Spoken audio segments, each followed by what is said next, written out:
इतना कह फिर सूत जी बोले कि हे शौनक, यह नारद का प्रश्न सुनकर ब्रह्मा ऐसे प्रेम में मग्न हुए कि आंखों से आंसू की धारा बहने लगी।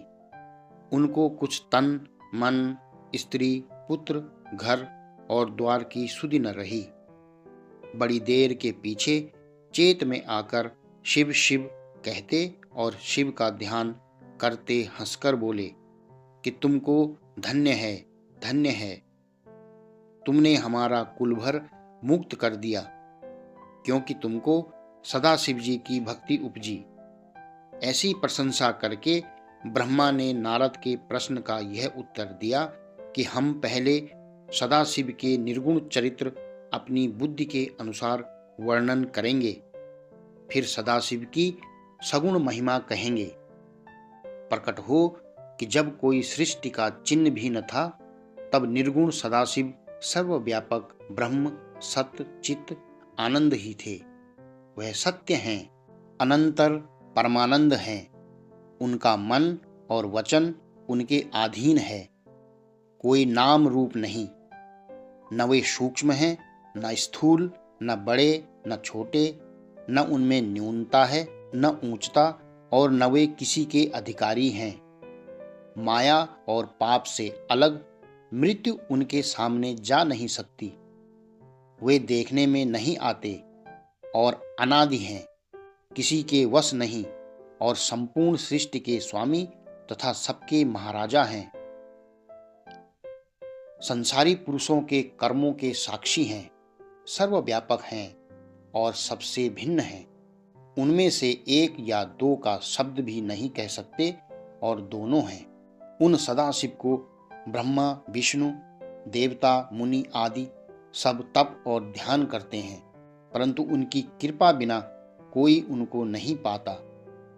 उनकी स्तुति करने में शेष जीवी हारे हैं। चाहे योगी देखते हैं, पर उनके आदि और अंत को नहीं जानते। उस संपूर्ण ज्ञान और सत्य स्वरूप ईश्वर को वेद नीति वर्णन करते हैं। मूर्ख मनुष्य क्या जान सकते हैं? वे निर्गुण स्वरूप बिना कान सुन सकते हैं। वे बिना आंख सब कुछ देख सकते हैं। बिना नाक के संसार भर की सुगंध लेते हैं। मुख बिना सब कुछ खाते हैं। बिना जिह्वा सब कुछ पढ़ते हैं। बिना त्वचा ठंडे और गर्म का विवेक रखते हैं। बिना हाथ के सर्व कार्य करते हैं। बिना पांव बेपरिश्रम सर्व सृष्टि में घूमते हैं। लिंग बिना सर्व सृष्टि उपजाते हैं। बिना गुदा मल दूर करते हैं। जिस स्वामी की ऐसी विचित्र बातें हैं, उसकी स्तुति किस तरह वर्णन हो सकती है? ऐसे स्वामी निर्गुण स्वरूप सदाशिव ने यह इच्छा की कि हम सब एक हैं, अनेक हो जावें। यह विचार कर आप सगुण रूप हो गए।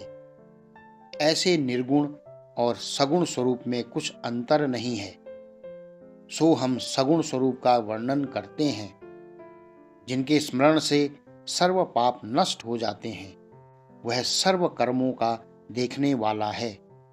उसने विष्णु और ब्रह्मा को उपजाया।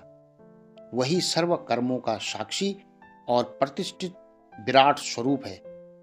उनके नाम शिव शंकर, हरनाथ, महेश, परमदेव, जगदीश, परमेश्वर, परमात्मा, ब्रह्म, गिरीश, शंभु, सदाशिव, अनीश, विबुध, पार्वतीपति, त्रिशूलपाणि, चक्री, ईश्वर, सुखदाता आदि अनंत नाम है। वही सदाशिव हैं और शिव ब्रह्मा और विष्णु से मान पाते हैं। संपूर्ण सृष्टि के कर्ता, भक्तों को हर्ष देने वाले उमापति भगवान परमानंद, सूर्य, चंद्रमा आदि हजारों गुणों से भरे हुए संपूर्ण सृष्टि और ब्रह्मा, विष्णु और रुद्र के उपजाने वाले हैं।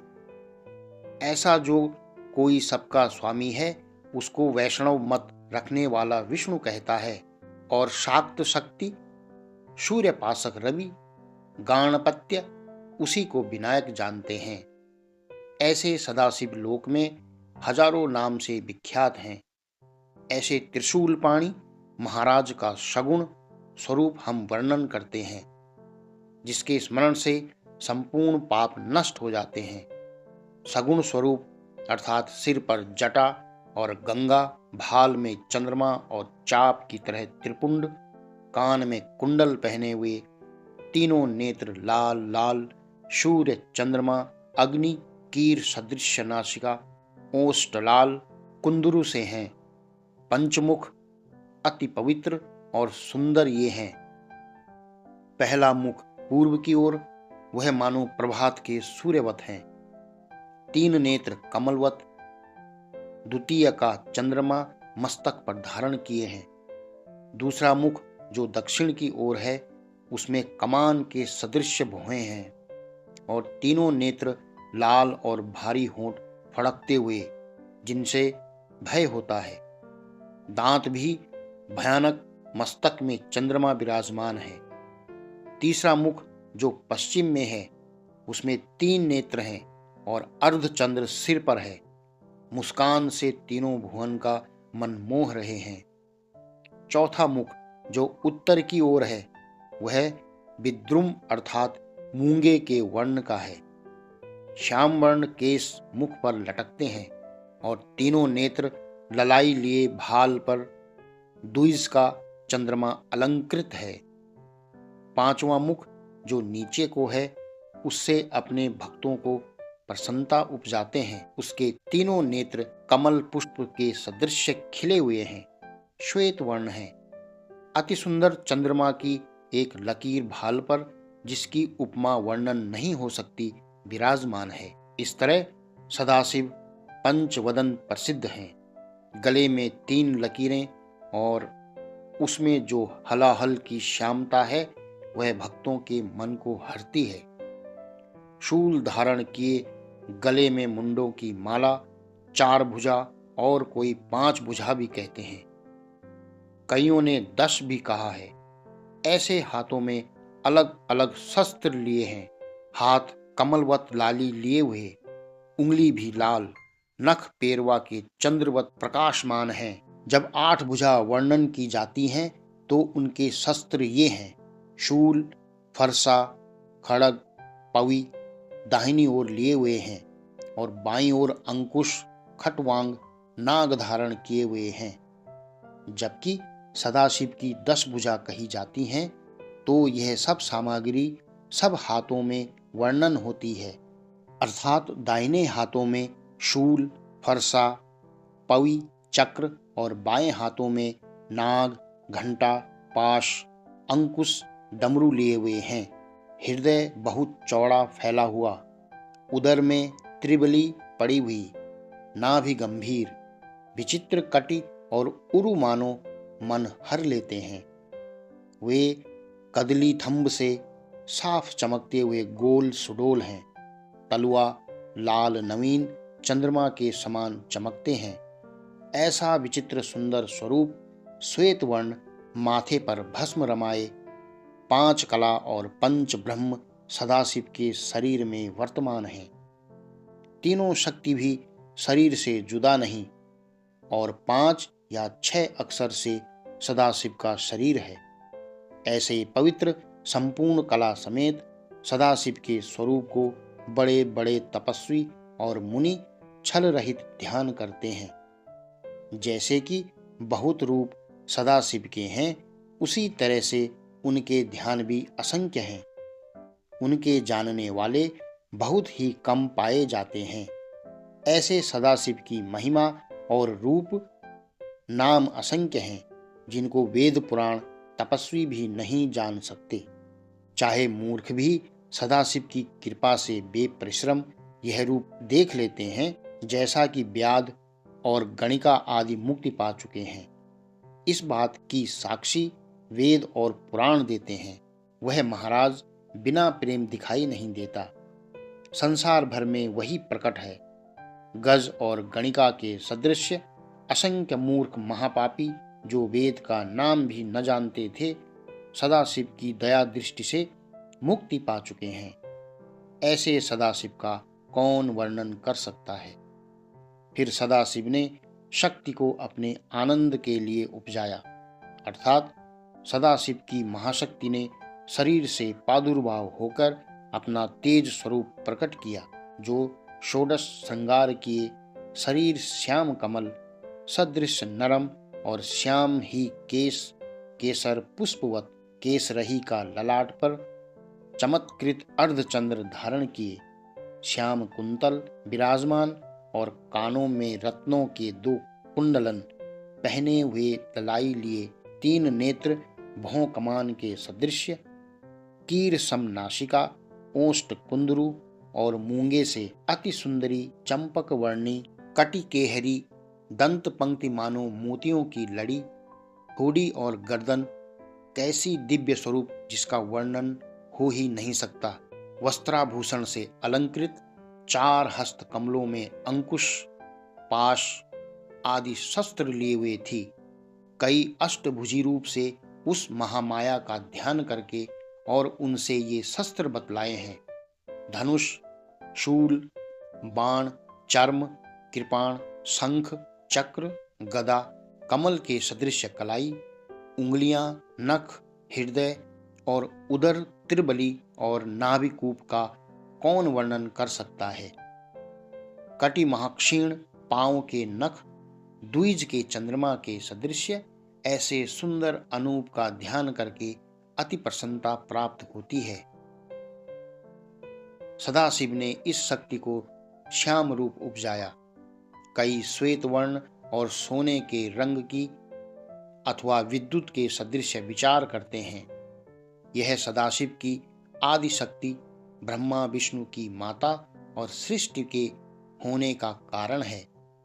सबकी स्वामिनी सदाशिव की स्त्री, जिसका आदि किसी को मालूम नहीं, जो वह संसार में है, और जहां तक कि वचन और मन की शक्ति है वह सब इसी की कृपा से है। कई इन्हें सदाशिव दोनों रूप और शक्ति को प्रकृत और पुरुष रूप कहते हैं। इस बात में संदेह न करना चाहिए, वरन विश्वास करना उचित है कि जो कुछ सदाशिव चाहते हैं वही होता है। अब हम सदाशिव जी महाराज के सगुण स्वरूप के गुण चरित्र वर्णन करते हैं। मन लगाकर सुनो। श्री सदाशिव को परब्रह्म और उमा को शक्ति जानना चाहिए। पहले सदाशिव ने उमा के साथ विहार करने के लिए एक लोक बनाया, जिसमें दुख, चिंता, शोक, दरिद्र को मार्ग नहीं, और वह लोक परम रमणीय, चित्र विचित्र, परम मनोहर है और उस स्थान को किसी समय पर नहीं छोड़ते। इसी कारण उस स्थान को अभिमुक्ति कहते हैं। वह स्थान संपूर्ण सृष्टि के जीवों को आनंद देने वाला है, इसलिए आनंदवन भी उसका नाम है। वह स्थान सिद्धि रूप, तेज स्वरूप, अद्वितीय है, इसी से उसका नाम काशी रखा गया। वह बड़ा नगर है। ऐसे नगर में एक महल बनाया जो चित्र विचित्र रत्नों से अलंकृत है। उसमें मोतियों की झालरें लटकती, क्षत्र विमानादि असंख्य रखे हुए और वृक्ष कल्पतरु के सदृश हैं। ऐसे मंदिर में सदाशिव ने अपने बैठने की जगह उत्तम उत्तम रत्नों से बनाकर शक्ति समेत उस स्थान को सुशोभित किया। ऐसा सजा हुआ नगर देखकर सदाशिव ने अपनी शक्ति से कहा कि यह लोक अति उत्तम, पवित्र, प्रसन्नता उपजाने वाला मुझे अति प्रिय और उसी तरह पर तुमको भी प्रियतम है। यहाँ किसी के सामने दुख न आवेगा। यहाँ पहुंचकर कोई मनुष्य नारकी न होगा। यद्यपि हम श्री काशी जी की प्रशंसा करते हैं, पर तो भी हम इसकी स्तुति वर्णन नहीं कर सकते। इतना कहकर सदाशिव जी ने उमा के साथ विहार किया। इच्छा हुई कि कुछ रचना करें। यह विचार कर उमा से कहा कि हमारी इच्छा जो हम दोनों को प्रसन्नता उपजेगी उसे सुनो।